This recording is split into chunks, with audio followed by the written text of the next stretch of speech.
Good day, mga kayang master, eto na ang susunod na kabanata ni Mr. Daryl Darby pero bago ang lahat pa-like and share and subscribe ang ating channel, at pindutin ang notification bell para lagi kayong updated sa lahat ng kabanata, at eto na rin ang full chapter ni Mr. Daryl Darby kaya abang-abang na lang po sa iba pang mga kabanata. Marami pong salamat. Ang asawa kong tinitingala ng lahat, Kabanata 3326. Patawarin mo na ako Miss Thea. Agad na nagmakaawa si Osram kay Thea habang sinasabing, nabastos kita kanina. Umaasa ako na mapapatawad mo ang aming ginawa sa'yo, alam kong mali ako kaya pahintuin niyo na ang higanteng oso na ito. Halos mang-iyak-ngiyak na si Osram nang isiga niya yon, siguradong mamamatay ako sa pag-atake ng higanteng oso na yon sa sandaling hindi pa ito tumigil. Hay, dito na biglang nagising sa katotohanan ng isipan ni Thea. Agad na nagpakita ng komplikadong itsura ang maselin niyang mukha habang mayanhing sumasagot ng, patigilin mo na ang osong iyan, Daryl. Kahit nagaano pa kasama ang mga bandidong kagaya ni Osram, hindi pa rin sila karapat-dapat para mamatay. Bahagya namang ngumiti si Daryl bago sumipol sa oso, dito na biglang kumalma ang higanteng oso bago maglakad ng dahan-dahan palayo sa kanila. Hay, agad na nasurpresa at na-curious si Thea nang makita niya ang nangyari. Paano mo ito nagawa, Daryl? Ginamitan nito si Seth at ang kanyang mga tauhan ng isang formation at ngayon ay nagawa naman itong sipulan ang isang higanteng oso para sundin ang kanyang mga utos. Gaano karaming lihim ba ang tinatago nito? Mamaya ko na sasabihin sa'yo, ngiti ni Daryl bago maglakad ng mabilis papunta kay Osram at sa mga kasama nito. At nang makarating sila sa harapan ng mga ito, agad na kumuha si Daryl ng isang pil na kanyang ipinalunok kay Osram. Gulp, napagod ng husto si Osram matapos habulin ng higanteng oso kaya hindi na siya nakapag-react pa sa pagpapalunok ni Daryl ng isang pil sa kanya. Buwisit, nagalit ng husto si Osram habang nakatingin kay Daryl, Hoy, ano ang ipinainom mo sa akin? Huwag kang mag-alala dahil ito lang ang Affix Immortal Pill, nakangiting sinabi ni Daryl, isa itong uri ng mabagal na lasong kumakalat sa iyong katawan. Siguradong magnas ang iyong katawan sa sandaling hindi ka makainom ng antidote sa loob ng 1 taon, dito ka na unti-unting mamamatay. Kung hindi ka pa rin naniniwala sa akin, hawakan mo ang ibabang bahagi ng sikmura mo, nakakaramdam ka ng kaunting sakit tama. Nagmukhang kalmado si Daryl nang sabihin niya yon, pagkatapos ng nangyari sa Pearl City. Na-realize ni Daryl na kinakailangan niyang palakasin ang kanyang sarili para umangat ang kanyang posisyon sa mundong yon. Hindi naging mahina ang mga bandidong ito kaya sayang lang kung papatayin niya ang mga ito, kaya mas maigi kung pasusukuin niya na lang ang mga ito.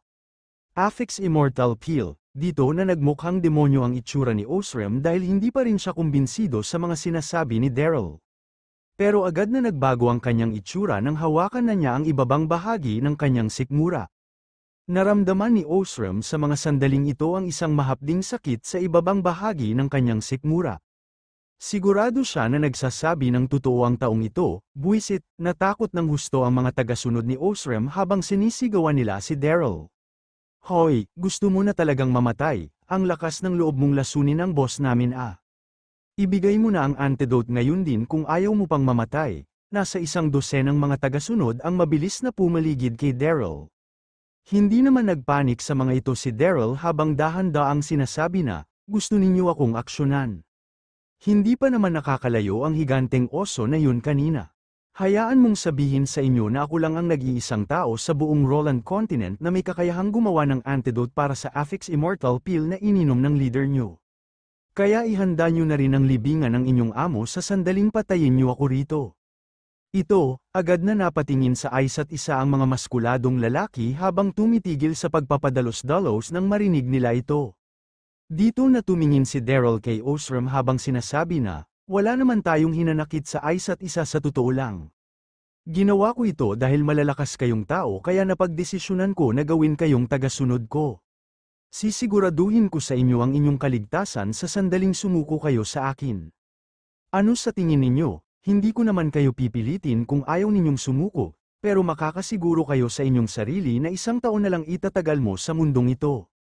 Agad na nagbago ang itsura ni Osram nang marinig niya yon, agad siyang nagalit pero wala na siyang naisagot pa sa mga sandaling ito. Kabanata 3327, sige, at sa wakas, Pagkatapos ng 10 segundong katahimikan ay isinantabi na rin ni Osram ang kanyang pride at agad na yumuko kay Daryl habang sinasabi na, "Sumusuko na ako sa'yo, mula ngayon ay ikaw na ang ituturing naming boss," at pagkatapos ay agad niyang sinigawan ang kanyang mga tauhan. "Ano pang itinatayo tayo ninyo riyan, batiin niyo na ang bago nating boss ngayon din."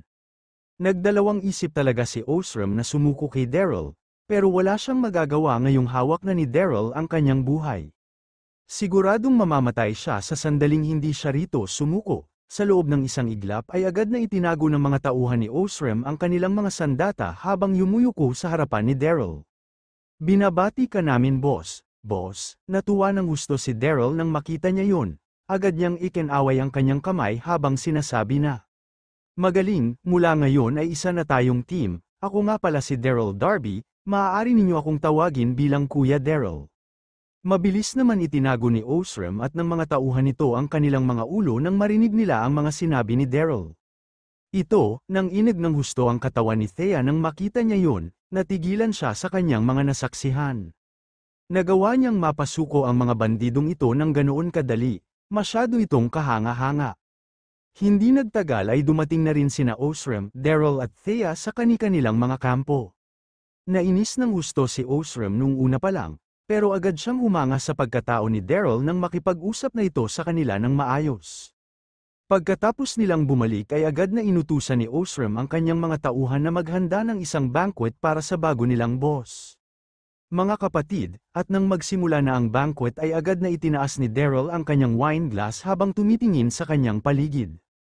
"Ikinagagalak kong makilala kayong lahat, mga kapatid, halina't mag-toast tayo."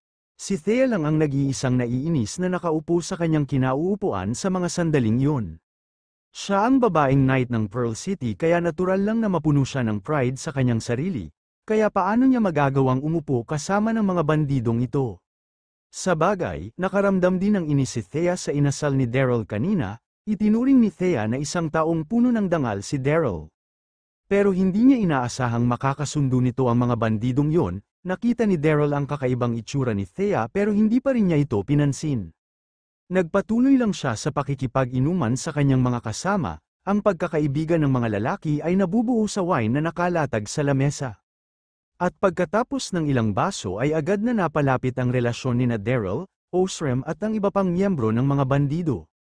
"Boss," nakainom ng kaunti si Osram nang sabihin niya kay Daryl na, "Narinig ko na ikaw ang nakikitirang manugang ng pamilya Damien pero nagawa ka pa rin nilang pagbintangan sa bagay na hindi mo naman ginawa, at dahil dito ay nagawa mong makatakas." Dito na nagagalit sinabi ni Osram na, "Buwisit, dapat lang napangunahan ko ang aking mga kasama para ipaghiganti ka, boss." Dito na sumagot ng malakas ang iba pang mga miyembro ng grupo, "Oo nga, dapat lang na ipaghiganti ka namin, boss. Buwisit, hindi ko talaga nagustuhan kailanman ang mga malalaking pamilya na yun sa Pearl City." Sumigaw ang lahat habang nakikipag-usap sa isa't isa, dito na biglang nag-alala ang kanina pang tahimik na si Thea sa kanyang kinaroroonan.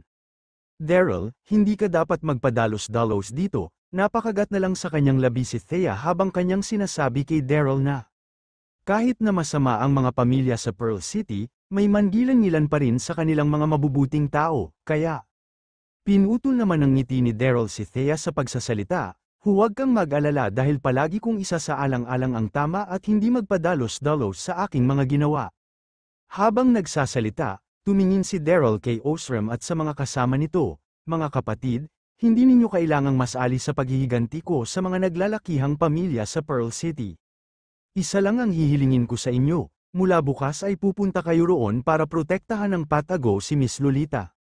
Huwag na huwag kayong gagawa ng gulo sa ibang mga pamilya at hindi rin nila dapat malaman ang tunay ninyong mga pagkatao. Naiintindihan ninyo ba ako?" Nagmukhang seryoso si Daryl nang sabihin niya yon.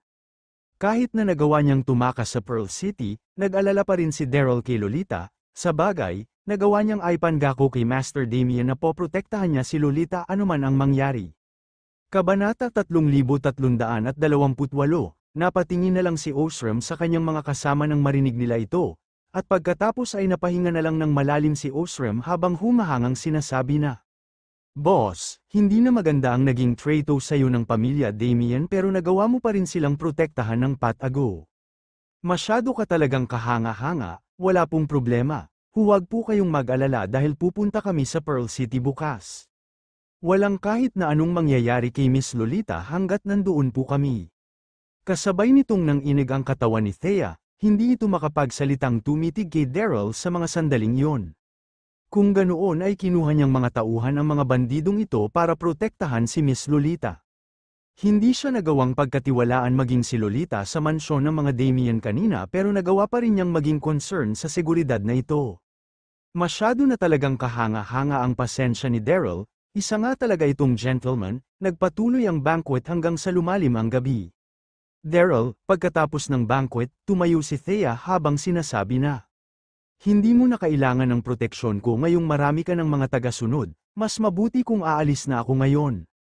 "Saan ka naman pupunta?" Natitigilan sinabi ni Daryl, bahagya namang ngumiti sa kanya si Thea, "Bata pa lang ako ay gusto ko nang maglibot sa buong kontinente. Pero agad ko itong isinantabi noong maging isa akong knight, pero maaari ko na itong magawa ngayong nakaalis na ako sa Pearl City." Tumango namang ngumiti rito si Daryl, "Mag-ingat ka sa iyong paglalakbay kung ganoon. Lumapit ka lang sa Blood Hand Organization sa sandaling mga ilangan ka ng tulong, sabihin mo na isa ka sa mga kaibigan ko at gagawin na ng mga ito ang lahat para mabigyan ka ng tulong." Ang Blood Hand Organization, nagulat naman ng husto rito si Thea. Blanko niyang tiningnan si Daryl habang sumasagot ng, "May kinalaman ka rin sa Blood Hand Organization." "Hindi ko talaga inaasahan ang lalaking ito," ngumiti naman si Daryl habang sumasagot ng, "Oo, mayroon akong koneksyon sa kanilang leader." Ayaw nang magbahagi pa ng impormasyon pa si Daryl tungkol sa relasyon nila ni Olena. Isa namang matalinong tao si Thea kaya hindi na siya nagtanong pa nang marinig niya ito. Nag-usap muna ang dalawa ng sandali bago tuluyang magpaalam si Thea bago umalis. "Hi," nakaramdam naman ng pighati si Daryl nang tuluyan na itong umalis. Siya ang nag-iisang babaeng knight sa buong Pearl City, kahit na nagpadalos-dalos ito ay nagawa pa rin itong maging patas at tapat sa hustisya. Nawala ang kanyang posisyon bilang kapitan ng mga bantay nang tulungan siya nito, hindi na rin niya alam kung magkikita pa ba sila ni Thea sa susunod. Napatingin naman si Daryl sa paligid habang nagiging emosyonal sa kanyang sarili, dito na na-realize ang matinding pagkalasing ni Osram at ang iba pa nitong mga kasama. Mahimbing nang natutulog ang mga ito sa lupa noong mga sandaling iyon, pero hindi pa rin inaantok si Daryl sa mga sandaling ito. "Nakatakas na nga ako sa Pearl City pero hindi ko sigurado kung mayroon na bang nangyari kay Lolita." "Oo nga." Naisip ni Daryl ang isang bagay noong mga sandaling iyon, dito na niya kinuha ang isang piraso ng jade mula sa kanyang katawan. Gumamit siya ng 10,000 piraso ng gintong barya para mabili ang isang piraso ng jade na ito sa isinagawang auction sa Rose Manor. Dito na pinlano ni Daryl ang pagpunta sa Devil Island para kunin ang kayamanang iniwan ng mga pirata pagkatapos niyang bumalik sa Pearl City para bayaran ng 10,000 baryang halaga nito. Pero agad itong binayaran ni Lolita nang matapos ang auction, kasalukuyang nasa isip niya ang jade na ito nang magpakita ang imahe ni Lolita sa kanyang isipan. Kasalukuyang nakatayo si Daryl sa gilid ng isang bangin sa labas ng kampo, hinawakan niya ang piraso ng jade sa kanyang kamay habang tinitingnan ito ng maigi gamit ang liwanag ng buwan. Dito na niya naramdaman ang kakaibang aura na tila nagtatago sa loob ng jade, hindi sinasadyang magamit ni Daryl ang kanyang internal energy na pumasok sa piraso ng jade nang maramdaman niya yon. Dito na biglang lumabas ang nakatagong lakas sa loob ng jade na sinabayan ng pagliwanag nito ng husto. Gumawa ito ng isang beam ng liwanag na lumipad papunta sa kalangitan. Buwisit, napapikit na lang sa mga sandaling ito ang gulat na si Daryl. Wow, paano nagkaroon ng ganito kalakas na enerhiya sa napakaliit na piraso ng jade na ito? Kabanata 3329, pagkatapos ng higit sa 10 segundo, dahan-dahan na ring nawala ang beam ng liwanag na namula sa jade. Dito na muling tiningnan ni Daryl ang piraso ng jade sa kanyang kamay para pag-aralan ito ng husto. Whoosh, whoosh, nang biglang lumabas ang isang aura mula sa ilalim ng bangin, dito na lumipad ng mabilis ang dalawang imahe papunta kay Daryl. Masyadong naging mabilis ang dalawang mga imahe kaya nagawa ng mga itong makarating sa harapan ni Daryl sa loob ng isang iglap. Ang mga imaheng ito ay dalawang mga lalaki na nasa 25 years old na may katamtamang mga katawan. Kasalukuyang nakasuot ang mga ito ng gintong mga armor habang naglalabas ang kanilang katawan ng naglalakasang mga aura. Nakita ni Daryl na naiiba sa armor na sinusuot ng mga knight ang armor na suot ng mga ito kaya natural lang na maging kakaiba ito sa kanyang paningin. Makikita rin ang isang star na may 6 na dulo sa dibdib ng mga ito. Sino ang mga taong ito, bakit sila nandito? Napasimangot na lang si Daryl habang nakatingin sa mga ito, pero agad siyang nagulat nang maramdaman niya ang lakas ng mga ito. Buwisit, nasa Saint Emperor ang kanilang mga lakas. Isang level na lang at mararating na ng mga ito ang lakas na nasa Saint God level. Wow! Tinitigan naman ng dalawang mga lalaki na nakasuot ng armor si Daryl noong mga sandaling iyon habang hindi nagpapakita ng kahit na anong emosyon sa nanlalamig nilang mga mukha. Sila ay walang iba kundi ang mga paladin ng Temple of Light. Ang Temple of Light ay ang pinakasagradong lugar sa buong Roland Continent. Pinamunuan ang lugar na ito ng Goddess of Light na sinasamba ng mga tao sa kontinenteng ito. Ang mga paladin ay ang pinakamalakas na mga tauhan ng Diyosa, nasa 12 ang miyembro nito at ang bawat isa sa kanila ay pinangalanan mula sa 12 zodiacs ng Roland Continent. Nakilala ang grupong ito sa pangalang 12 Paladins, masyado ring naging malakas ang mga ito. Ang dalawang lalaki na ito ay nakilala sa pangalang Golden Lion Paladin at Capricorn Paladin. Sino ka? Dito na nag-react si Golden Lion Paladin. Tinitigan niya si Daryl gamit ang nagliliyab nitong paningin habang sinasabi na, bakit hawak mo ngayon ang piraso ng nabasag na Holy Jade Scripture? Ang Holy Jade Scripture ay isang scripture na nagmula sa Temple of Light na kanilang ipinasa sa mga sumunod na henerasyon 2,000 taon na ang nakalilipas. Masasabi na nilalaman ng scripture na ito ang lahat, pero 1,000 na taon na ang nakalilipas nang makaranas ng isang kalamidad ang Temple of Light kung saan nawala ang kalahating bahagi ng kanilang Holy Jade Scripture. Ang piraso ng jade na hawak ngayon ni Daryl ay ang nawawalang bahagi ng Holy Jade Scripture. Ang Holy Jade Scripture, napasimangot na lang si Daryl nang marinig niya yun habang natitigilan sa harap ng mga paladin. At pagkatapos ay iniling ni Daryl ang kanyang ulo habang sumasagot ng, hindi ko alam kung ano ang sinasabi ninyo. Wala nang gana si Golden Lion Paladin na ipaliwanag ang lahat, dito na niya sinabing, kung ganoon ay kailangan mo nang sumama sa amin. Hindi naging malakas pero determinado ang boses nito. Nitong nakaraan ay naganap ang isang digmaan sa Dayrise Principality nang dahil sa pagsuporta sa Goddess of Light. Agad na nalaman ng Temple of Light ang tungkol sa nangyari kaya agad na ipinadala ng templo sina Golden Lion Paladin at Capricorn Paladin para imbestigahan ang nangyari. At nang mapadaan sila sa Giant Bear Mountain, isang ray ng liwanag ang biglang nagliwanag sa kalangitan. Dito ay agad na napasugod ang mga paladin ng walang pag-aalinlangan, agad nilang nakita ang jade na hawak ni Daryl nang makarating sila sa lugar na yun. Agad nilang nalaman na ito ang nawawalang bahagi ng Holy Jade Scripture. Pagmamay-ari ng Temple of Light ang piraso ng jade na yun kaya natural lang nabawiin ito ng dalawa. Sumama sa inyo. Hindi man lang ito pinag-isipan ni Daryl, iniling lang niya ang kanyang ulo habang sinasabi na, pasensya na pero hindi ako interesado. Nakuha niya ang grupo ni Osram para protektahan si Lolita, hindi niya na kailangan pang mag-alala sa mga ito ngayon.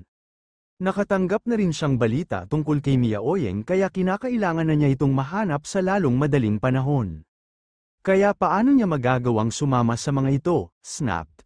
Hindi na nagsayang pa ng oras si Golden Lion Paladin nang marinig niya ang sagot ni Daryl, agad niyang hinawakan ng mahigpit ang braso nito. Hindi pa tuluyang nakaka-recover ang internal energy ni Daryl kaya hindi na siya nakapag-react pa, naramdaman niya na parabang ikinadi na siya sa isang makapal at mabigat na kadena. Hindi na nila hinintay pang makalaban si Daryl, agad na itinaas ni Capricorn Paladin ang kanyang kamay para tumama sa leeg ni Daryl. Naramdaman ni Daryl na parabang umikot ang kanyang paningin bago siya tuluyang mawalan ng malay. Kabanata 3330, nagtagal ng ilang sandali bago muling bumalik ang malay ni Daryl, nakaramdam siya ng matinding pagkahilo nang imulat niya ang kanyang mga mata. Buwisit, wala na ba sa sarili ang mga ito o ano? Bakit nila ako inatake nang wala naman kaming inanakit sa isa't isa? Namula ang mga mata ni Daryl habang napapamura sa kanyang puso, dito na siya biglang napatingin sa kanyang paligid. Dito na nang inag ang puso ni Daryl nang makita niya ang kanyang paligid, agad siyang natigilan sa kanyang nakita, buwisit, anong klaseng lugar ito? Nakita ni Daryl ang isang maliit na isla sa kanyang harapan, na paligiran ng karagatan ang maliit at napakagandang isla na ito, Makikita naman sa kalapit nitong pampang ang estatwa ng Goddess of Light. Mayroon itong taas na higit sa 100 metro, maganda rin ang naging pagkakaukit dito kaya nagmukha itong totoo. Mula sa malayo ay mapagkakamala ng kahit na sinong buhay ang estatwang iyon. Slap, habang tinitingnan at hinahangaan ni Daryl ang estatwa, isang bagay ang tumama sa likod ng kanyang ulo. Natakot at nagalit dito si Daryl, agad siyang tumalikod para makita si Golden Lion Paladin na humila sa kanya. Hindi pa rin nawawala ang panlalamig sa walang emosyon nitong mukha sa mga sandaling iyon. Ito ang estatwa ng Goddess of Light, ang lakas ng loob mong titigan ito ng ganoon, isa itong insulto. Nanlalamig na babala ni Golden Lion Paladin, binabalaan kita, dudukutin ko ang iyang mga mata mo sa sandaling titigan mo yan ulit. Ano, natigilan si Daryl nang marinig niya yun. Ito ang estatwa ng Goddess of Light, kung ganoon ay matatagpuan din sa islang ito ang Temple of Light. Nagawang ikwento ni Dominic kay Daryl ang ilang mga alamat noong makarating siya sa Roland Continent, isa na rito ang tungkol sa Temple of Light. Pero matatagpuan ang Temple of Light sa isang tagong lugar kaya iilang tao lang ang nakakaalam tungkol sa bagay na ito. Hindi na nagsalita ng kahit na ano si Golden Lion Paladin, dito na niya hinayla si Daryl para sabihin. Halika rito, sundan mo ako papunta sa kamahalang Goddess of Light, buwisit, nagulat naman ng husto rito si Daryl. Inakala ko na isang imahe lang ang Goddess of Light na sinasamba ng mga tao sa Roland Continent, hindi ko naman inaasahan na buhay pala ito. Kung ganito nakalakas ang kanyang mga tauhan, sigurado ako na mas matindi pa ang kapangyarihan ng Goddess of Light. Habang iniisip ni Daryl ang tungkol dito, agad siyang hinayla ni Golden Lion papunta sa isang palasyo na nasa loob ng isla. Napansin ni Daryl na gawa sa kulay puting mga bato ang palasyo sa gitna ng islang ito, mayroon itong gintong bubungan at napakaganda at seryosong disenyo na sinisinaga ng mainit na araw. Makikita naman ang isang damuwalang palasyo sa harapan ng palasyo. Napakalaki ng plaza na pinapaligiran ng estatwa ng 12 mga paladin, kahit na sino ay mamamangha sa itsura nito. Matatagpuan ang Temple of Light sa likuran ng plaza, wow! Hindi na naiwasan pang mapahinga ng malalim ni Daryl nang makapasok siya sa palasyo nang makita niya ang sitwasyon sa kanyang harapan. Dito na niya nakita ang 10 mga paladin na nakatayo ng maayos sa magkabilang gilid ng templo, may kukumpara ang lakas ng mga ito kay Golden Lion Paladin na nasa Saint Emperor level. Makikita naman ang isang tronong pinapaligiran ng mga kayamanan sa gitna ng templo. Inuupuan ito ng isang tahimik na babaeng nakasuot ng makulay na korona at isang mahaba at kulay gintong robe. Nagkaroon ng masel ang mukha ang babae na parang isang fairy, naging maganda at mahinhin ang hubog ng kanyang katawan na naglabas ng isang nakakasakal na aura sa ilalim ng ginto nitong robe. Ito ay walang iba kundi ang Goddess of Light na si Yelena, Gulp. Napatulala rito ng isang sandali si Daryl na mas nasurpresa nang maramdaman niya ang tunay na lakas ni Yelena. Masyadong naging kakaiba ang lakas nito dahil hindi ito magawang maramdaman ni Daryl, kamahalan. Humakbang paabante si Golden Lion Paladin para batiin ng buong paggalang si Yelena. Aksidente kong nadiskubre ang taong ito nang mapadaan ako sa Dayrise Principality, hawak-hawak nito ang nawawalang piraso ng Holy Jade Scripture sa kanyang kamay. Agad namin siyang dinala para makita kayo. Agad nitong ibinigay ang piraso ng Jade sa Diyosa habang nagsasalita, ano ang pangalan mo? Tanong ni Yelena habang nakatingin sa nawawalang piraso ng Jade, naging mahina at determinado ang tono ng pananalita nito.